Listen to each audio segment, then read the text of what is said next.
This is the Bringing Business to Retail podcast with today's guest, storytelling guide, Stacy Brookman. Welcome to the Bringing Business to Retail podcast on SelenaKnight.com. Stay ahead of the competition by opening your doors to business experts so you can learn, grow, and be inspired. Passionate about bringing business strategies to independent retailers, please welcome your host, Selena Knight. Hey there, and welcome to this week's episode of the Bringing Business to Retail podcast. Can we start with a story? As I get older, I start to think about the legacy that I will hopefully leave behind. And I'm also becoming more, let's say, comfortable with sharing what has happened throughout my life. Last year, I acknowledged that the hurdles, the adversity, and the obstacles that I faced throughout my childhood and even early adulthood have shaped who I am today and my mission in life. I now understand that it's my mission to inspire others to take specific action to move forward in life, no matter what their previous circumstances. I am just an ordinary person like you. And if I can move from being essentially homeless at the age of 14 to becoming a successful businesswoman with a loving family and a life that I am so extremely grateful for, then it is possible for anyone. When I show up on this podcast every single week, when I create a course, or when I turn my phone around to do a Facebook Live, it is all because I want to help you. And knowledge is power. This is something that I have learned in all of my years. And I want you to have the life that you have dreamed of, no matter where you are right now. I didn't have any money before I started on this journey. In fact, I remember arriving in a new state to live with my grandparents at the age of 14 with just $80 in my bank account.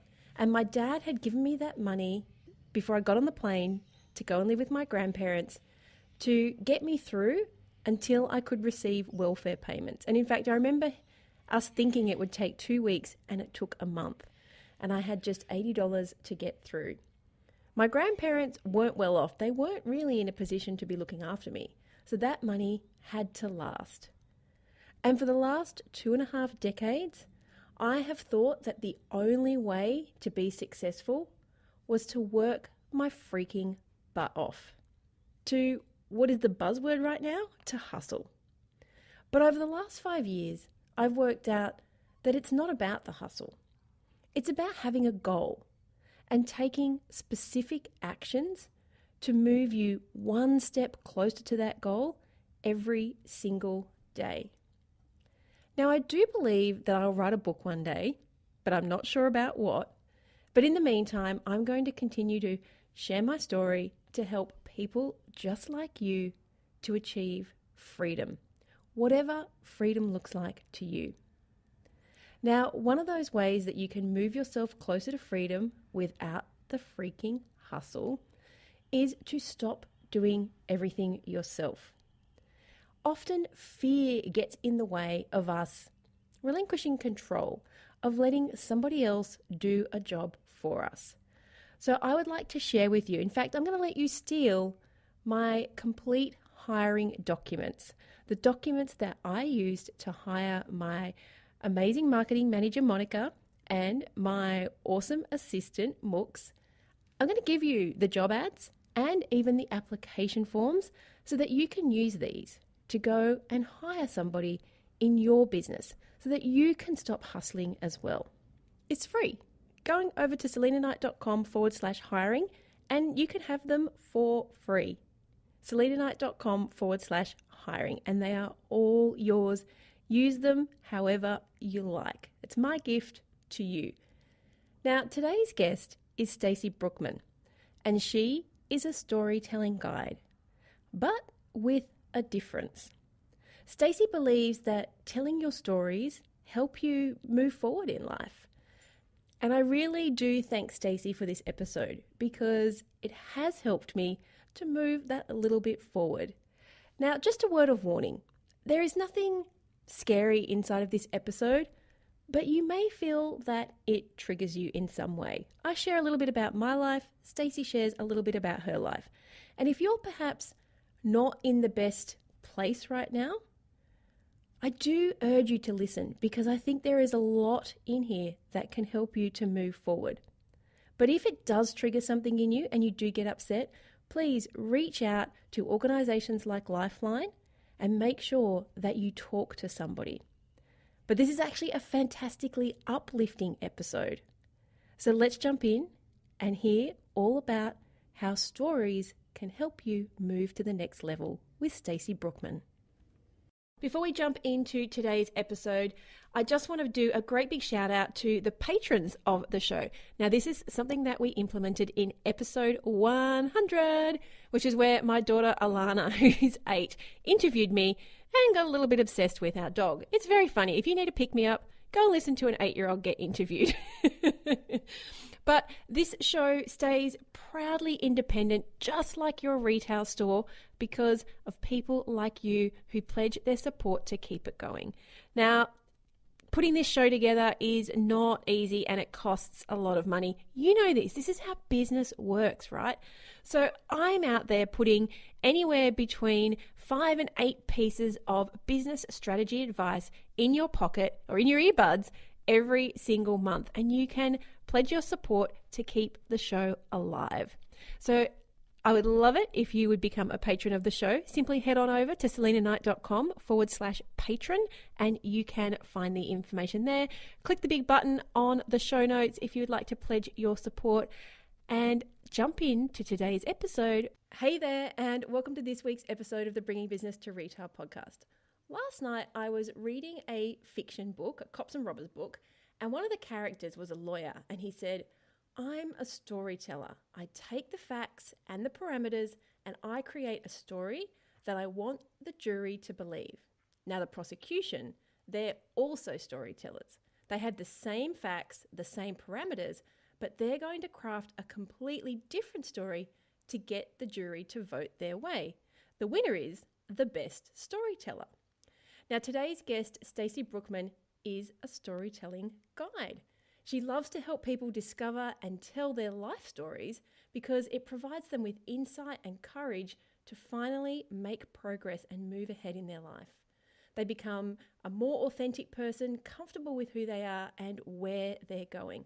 Plus, she has an amazing story of how she ended up where she is today. So welcome to the show, Stacy. Thank you so much, Selena. I am really excited to be here. Just before we jumped on, I was telling you a little bit about my story, and you must hear lots of stories in Yes, the job that you do. What is it I about those do. stories that stand out?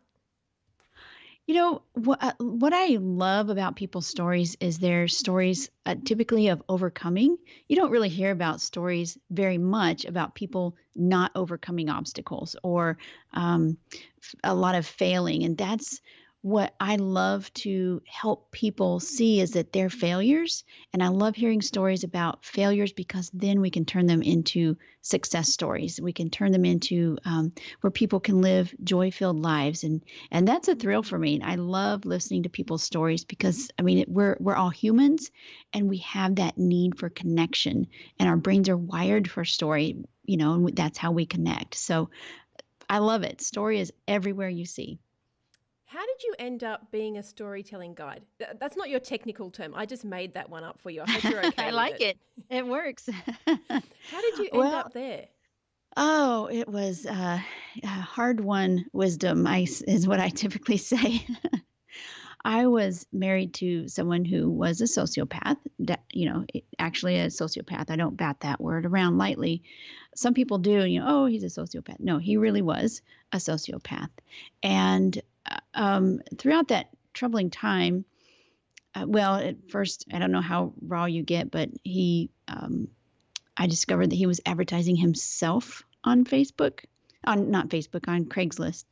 So I'm like, okay, this is it. And through the divorce, it was incredibly difficult, incredibly stressful, and it had been a stressful 10 years. Sociopaths and are in particular are very emotionally abusive. And I didn't know what those words were. I just knew, at first he was quirky and then difficult to live with. And, I thought, okay, I'm going to stay here for the kids and try to get through. I'm an overcomer. I can do this, yada, yada, yada. And that just doesn't work with a sociopath. And so when we were getting divorced, it was, like I said, very stressful. Things like, middle of winter, he would cut the wires in our heater and call Child Protective Services. I mean, just things like that. And during that time, that very stressful time, I took a memoir class. My parents had given me some money to, for my birthday, and I used it to go to this class. And through that class, I discovered that writing out, just here's what's happened. Here's the crazy story that happened to me that week. And telling it to somebody who would hold that story in their hands without criticism, without judgment, and I can get that out on paper. That was so helpful to me. It really clarified, what, part I played in getting into that relationship and accepting that bad behavior, what part he played, and it helped me clarify, okay, here's what I can do to move forward. It gave me hope. And what I didn't realize was there's a ton of research that writing your life stories, writing out those tough parts of your life and those tough things is really helpful to your brain. It's even helpful. It even boosts your immune system when you write about it. It's had, there have been studies about people increasing or decreasing their pain if they have chronic pain, things like that. And so after that class, actually, they gave me a scholarship to come back because they loved my stories so much. And some of them were like, oddly humorous as well as tragic. Mm-hmm. But, after that, I started digging into that science and the art and the psychology of life story writing. And I thought so many people need to know this. I mean, I was so much calmer through that very tough time than I ever would have been if I hadn't been writing my stories. So I, dug into that. I eventually started taught at the local community college, life story memoir writing. And then I moved online because I want so many people to know that writing your life stories is incredible. Even if you never intend to publish, even if you're not a writer, this is not about 8th grade English at all. It's about getting your stuff, all those tough things out of your head and onto paper. Do you think that, I was just thinking about my life, and people often say, they should write a soap opera about your life. Yes. Do you think that the average person who, had the stable family home, went to the same school their whole life, got married, got a job, just had what we would consider a normal life for those of us who did come from a dysfunctional family, do you think that this would be cathartic for them? I don't know anybody, including those people who look like they're walking around just perfectly, who has escaped childhood, teen years, young adulthood without some sort of trauma. And trauma can mean a lot of different things. I mean, it could mean your favorite dog dying. It could mean, your parents' divorce. It could mean abuse. It could mean a lot of different, there's a wide spectrum, but I don't know anybody who hasn't come through life with some sort of trauma. And writing about that trauma is incredibly beneficial. And here's why. When you experience trauma, whatever trauma is to you, it could be even bystander trauma. I've written about having bystander trauma if you've witnessed someone else having an accident or being abused or whatever, that's trauma to you. But when you go through life, if you've had those traumatic memories are stored in a different part of your brain than regular memories, and they hide from you, and then they come out in the most inopportune times. Maybe you get angry at your kids when you shouldn't, there's no reason to get angry, or the cable company, or a particular smell or a particular song or sound, triggers that, those memories. And so that's no way to live. And what writing your story does is it helps put those sharp memories, those traumatic memories, in a place where regular memories are stored, where they can fade and just like every other memory, and they lose their power over you. And that's the beautiful thing about writing your life stories is you then have control and you have that power over, you can see what happened, what your life is like now, and also where you're going in the future. It's really great for clarity. As human beings, we have a huge capacity for pulling the wool over our own eyes, really huge capacity. And I mean, I was, especially if you're in stress, stress as a business owner, you're in stress almost constantly sometimes. And you start getting that brain fog and writing out what's happening to you, writing out your feelings, and you're putting words to what you're feeling and putting words to what your experiences are. That is what's incredibly beneficial. That's what changes you. Is this different to, say, writing a journal every day? It is a little bit like, so if you're doing a journal, journaling is great. But if you're journaling, like, here's, it was sunny today, or here's what I thought about, or I'm going to do this, that's okay. That's great. You're getting in that writing habit. But writing about your life to heal is a little bit different in that you write in a specific way. You take the milestones in your life and you uncover and you write down to the detail. And I teach people how to do that I have a webinar every single month. The 4 simple proven methods to writing the first chapter of your life story in just 7 days. So I teach people that method to how to get the one memory or those memories out onto paper and just spill it out. It doesn't have to be beautiful. In fact, it's going to be ugly, that first draft. And getting it out in such a way that it will help you heal. But primarily, you've got to write down, here's what I felt about that. Here's what my experience was. And you can write down facts and things like that. But you've also got to write down, here's how that affected me. I was stressed out. I was uncomfortable. That didn't feel good. I hated that.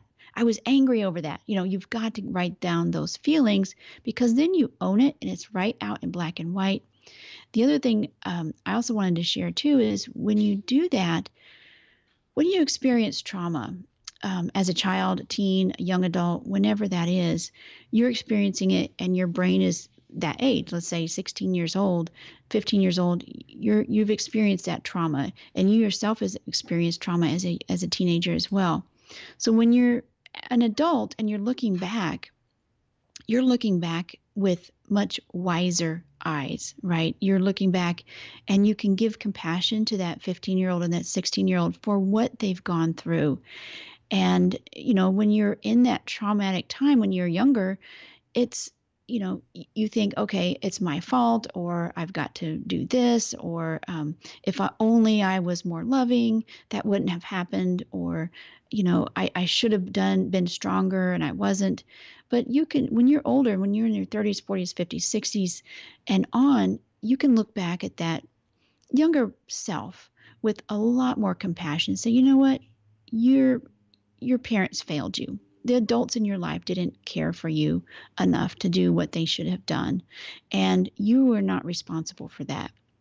And that forgiveness of that younger self is just incredible. And it can help you live a more joy-filled life from here on out. So how do you, like, I'm sitting here thinking about a lot of things that happened to me when I was younger. Mm-hmm. And I don't have an awful lot of memories of them. I know things happened and I can't remember. Like, I remember once I went to school. I remember the house we lived in at the time. And I remember once I went to school and I closed the car door on my thumb, which was, I went to walk away, thought my bag was in the car door, and it was my actual thumb. And I remember coming home and sitting on the front balcony because everybody else was at school. But I don't remember anything else. I don't remember if I was upset or happy. So how do you get people to remember how they felt when all they can remember is like the action? Oh, that's a great question. And actually I take people through this on my webinar. When you go through, take people through finding the milestones in their life, finding the incidents that they do kind of remember, And then I'd take them through this step-by-step process where you just write down the five senses. Okay, take it down to one moment, like that moment you smashed your thumb in the car. What did you feel? Of course, it was pain. What did you see? What did you taste? What did you touch? What did you hear? What were the sounds that you heard? When you start trying to go back and write down, okay, I heard the sound of the car door slamming. I felt the pain. The car was, painted blue. When you start writing those things down, you start remembering other things. How did I feel? And you're like, were you with somebody? What did they do? And you start, the more facts and things that you write down, the more you will start remembering. Interesting.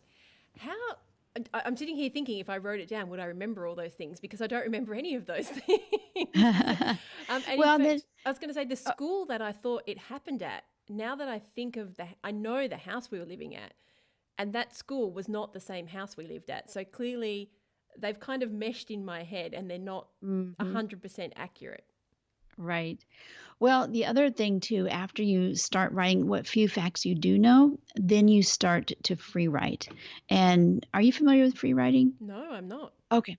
So free writing is taking that one incident in your life and starting to, putting your fingers on the keyboard or, getting pencil and paper and starting to write without lifting your pencil off the paper or, don't stop your fingers from typing. Continue writing. Don't worry about punctuation, capitalization, grammar, anything like that. You just write. And when you can't think of what to write, just type out, I can't think of what to write. Or if it's your grocery list, write out your grocery list.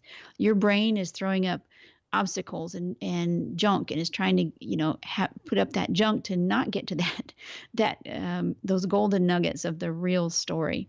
But your brain can't do that for very long. So if you continue doing it, I tell people to practice free writing on anything. It could be the day you were baptized or the day you started high school or graduated or something. Start writing about that and continue writing for at least 10 minutes a day. And then see if you can go to 15 minutes a day and then 20 minutes a day, because your brain can't throw out junk that long. It will eventually start throwing out some of those golden nuggets, some of that subconscious stuff that that it really knows, and you just have to force it out. Do you ever encounter, again, I'm just thinking about a story that my sister and I were talking about at Christmas. And I said to her, remember, for example, remember when I got my finger stuck in the car door? And she was like, no, that was me. So not the car door. The car door was actually me, but I can't remember the story we were talking about. But I remember saying something to her and she goes, no, that was me. I was like, no, I think it was me. And we had to go to our dad and say, which one of us was it? And he couldn't remember. Who was it? So how do you deal with that? How do you deal with a memory that is maybe not actually yours? That I don't know. I think if you start writing it and you start with some of those details, then and your brain starts remembering some other details, you'll know whether it's you or not. But that's just my best guess. I don't know. Okay. Yeah. Have you ever had that where you're not quite sure if it's your story or somebody else's? Yeah, I've called my sisters before and said, okay, what exactly happened then? What was it? And so we actually never did resolve that question that we had. So how do you see somebody using this on a regular basis? You've come home from your e-commerce, you come home from your shop front, or you're sitting behind your keyboard every single day, and it's kind of lonely being a business owner. Even if you have people around you, even if you have a team, sometimes there's just stuff you can't talk to them about, and it builds up, it bottles up, and like you said, you end up snapping at somebody because of something completely unrelated, all this stress that you're piling on yourself in the background. How can you use this life storytelling to actually get some of that anger and frustration and stress out?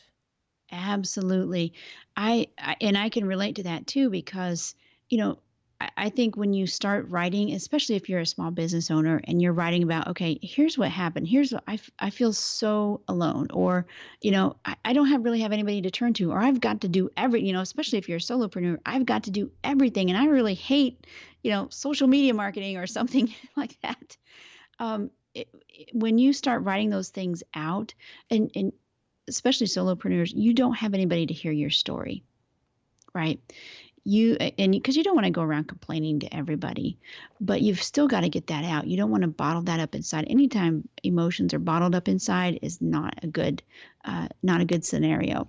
So if you come home and you write about your tough day or your tough week or your tough last year, when you're at the end of the year, when you're writing about making goals for the next year, and you can write a narrative about, here's what happened this year and here's how I feel about it. Here's what I want to do my future to look like, and then you can even maybe find another business person to share that story with, or you can just have it for yourself. It's still healing whether you share it or not. I always do encourage people to share their stories, because here's the reason. What if you wrote your story and you said, okay, here's what's happened, and I've gone through these tough times, I've come through, and here's what's happened. What if someone is just about to go through something like you have gone through, whether it's your business or your personal life? What if somebody's in the midst of that, and hearing your story might help them and give them encouragement? Wouldn't you want to do that? Wouldn't you want to share that with them? And so I really encourage people to write your story and say, okay, here are the challenges that I've had in my business. That's one thing. But another thing is, what you do is you find out what your good qualities are. Here's what I have figured out, as a business person. I have done this. I've been successful in this one little piece, and you can find those good things for yourself. And we all need that to keep going. Otherwise, you're just going to end up sitting at your desk depressed and with this business that you thought you wanted, and it's beating you down, and you don't want that. You want to have joy. I mean, you got into business for a reason. That's another thing you can write about. Here's why I got into this business. Here's why I started down this path, and followed that path to where you are now. That's another great idea. So that was one of the questions I was going to ask you, was if you're using this kind of cathartic writing to get everything out, can you end up going down the opposite path, which is just down this rabbit hole of woe is me, how crap is my life? Yes, you can, if you let yourself, but you don't want to. So you've got to find some of those good gems. First of all, yes, that crappy stuff has to get out, because if you just tamp it down and just try to ignore it, it's going to pop back up, right? So if you write about that, yeah, this was crappy, and here's how I felt about it, really you start to become a lot more clear about who you are and where you're moving from there. It kind of clears out the cobwebs and the junk out of your brain. And so that's a good thing. So yes, write about the, you know what, for years, I refused to write a journal because I didn't want anybody thinking, I felt like all I would write is negative stuff. But that didn't help me. That didn't help me get that stuff out. And so you've got to just start writing, and then get out that junk. You've got to, keep writing, and yes, you're going to have negative stuff, but then make sure you say, okay, what is the good in all of this? What lessons have I learned? And hopefully that will help you propel yourself into a more joy-filled life. So I guess once you've finished finish your writing for the day, you look back over it and you say, but what can I learn, or what was the positive thing that came out of it? Yeah, if you're journaling, you can. I tell people, especially if they're doing the free writing, 2, 3, 4 pages of writing a day, don't go back and look immediately at it. You don't need to. You need to reread the grocery list. Yeah. Because then you're going to start, that inner critic is going to come. I would say save it for another day and maybe pick it up the next week. Or if maybe you decide to write a book to help other people starting the same business that you have started, or with a particular problem that you've had in business. And so just store it on a folder on your computer, and you can look at it another day. Once all those free writing, once your free writing is out and you keep doing it, on the same topic, maybe several days in a row, maybe a week, And then you can, then after you put it away and you pick it back up, you can then pick out those things. You can recycle some of those gems that did come out, and that's what you use to craft into a beautiful story. So what you're writing is junk, and that's good. You're supposed to write junk. It's all going to be junk. Hemingway wrote junk at first. When he free wrote, it's okay to write junk. And when you write all that junk, that gives you the foundation for crafting a really great story out of that. How do you convince people to find the time to do this? Because I'm thinking, I don't know if I have a free 15 minutes to write. And I'm sure you hear that a lot. How do you encourage people to set that time aside every single day to do some free writing, to craft some stories, to just get that stuff out? Well, that's some of the habit building things that you've got to do. And it's part of the care that you take as a person. You get up, you brush your teeth, you make your coffee, and you write 10 minutes, before you even get dressed.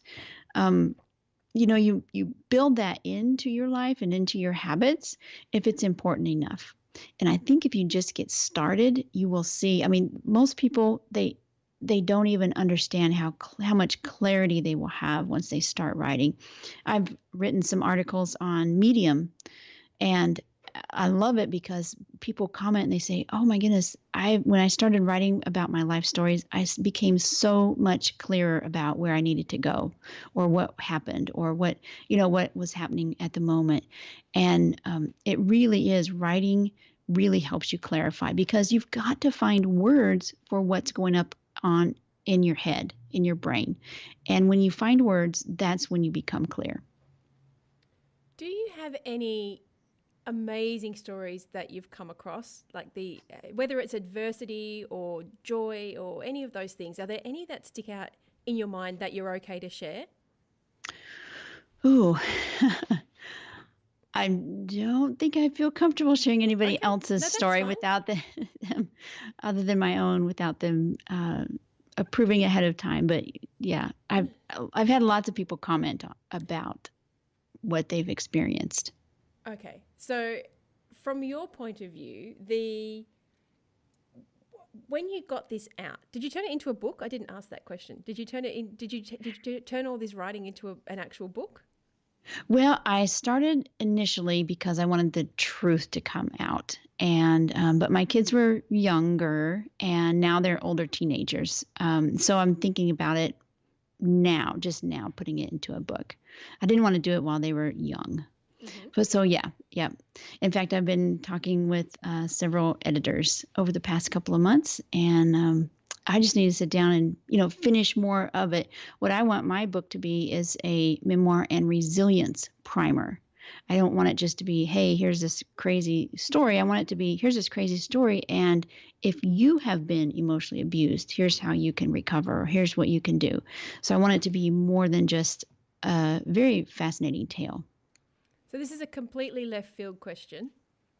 From your experience, because you've obviously dealt with a lot of people who have gone through trauma, do you find that the people who come out the other side and have accepted it and want to make some change, there are certain kind of behavior? I'm just thinking in my head, I didn't say that very well, but in my head I'm thinking the people I know who have gone through adversity are now change makers. Like, they want to change the world. They want to be, they're overachievers. They're just so driven and purposeful.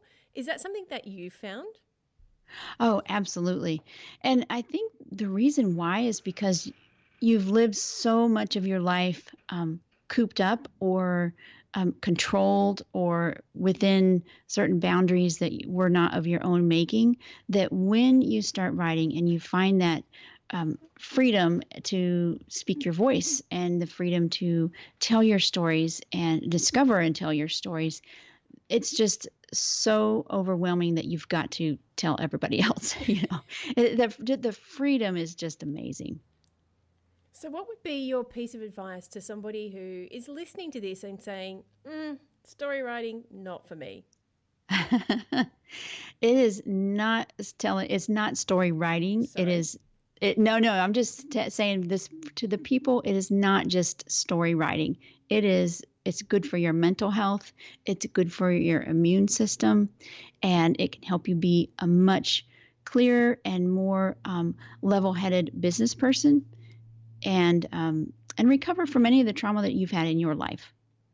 Even if that trauma was just as simple as shutting your thumb in the car door when you were 6. Exactly. Well, Exactly. I do have to congratulate you on your strength and your resilience of going through that relationship and now coming out the other side and using what you've learned to help people to make their lives better. So thank you for the fact that you give that back to the world right Well, now. you're welcome. I'm just really thrilled to be able to share it with people, and that's why I tell people it's not your 8th grade English class at all. It's not about grammar, English, or structure at all. It's just getting those things out of your head and onto paper, and it's wonderful. And you said that you had a free webinar that people can check out to learn a little bit more about this if they're interested. I do. It's at stacybrookman.com/webinar, and it's the 4 simple, proven methods to writing the first chapter of your life story in just 7 days. So even if you don't ever intend to write a book or anything like that, the method that I teach is how to get those stories out of your head onto paper. So anybody can benefit from attending the webinar. I do that every single month. Oh, that's fantastic. I'm happy to tell my story. I don't know if I'm happy to write it yet. I don't know if there's enough pages, if there's enough paper out there. Just get started with one. Just write the thumb story. Yeah, there you go. I love that. Well, thank you so much for sharing your story and also for just enlightening us, because I can see, and I obviously I have a little bit of resistance here. I can see how this would be helpful. I just feel for myself that if I started, it would be a rabbit hole of, not of negativity, but of this is something I have to finish because yes, I you're am driven. that classic Yes. overachiever type. And I don't have any bandwidth at the moment to start that, but it is something that people have mentioned to me a few times. You really need to tell your story. So maybe one day I will sit down and actually start doing the writing, but I know that I just don't have the capacity for it right this moment. You know what? A lot of people see that as a big goal. I'm going to write this book, or I'm going to write my story. If you just start with one little story, and actually you should listen to the webinar. It helps you figure out how to figure out which milestones to write, and just take that one little milestone 1 week and write it, and then maybe leave it for a couple of months and then take another one and write it. And then that's what writers do, is they string stories like pearls on a necklace, and they string them into a beautiful story. So if you just take one little scene and write that, and then you can put it away and write another one later on. Just get started. I like that idea. I like that. Just start small, and don't have to make this something that has to be achieved. It's just absolutely yes. Just like a hobby. It's just a thing you do for enjoyment. Exactly.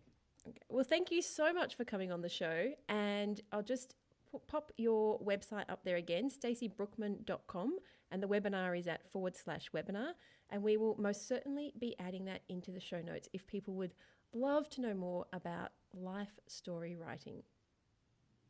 Thank you, Selena, so much. I'm so glad that you bring what you do into the world, because people need what you do. So thank you so much.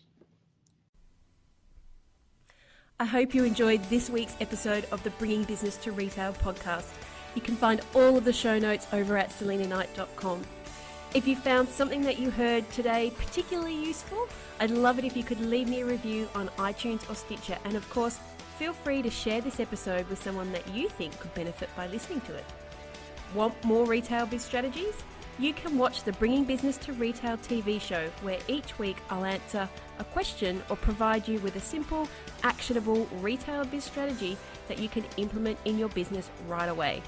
If you have a question or a guest, I'd love to hear from you. Drop my team an email at podcast@selenaknight.com, and I'll see you on the next episode.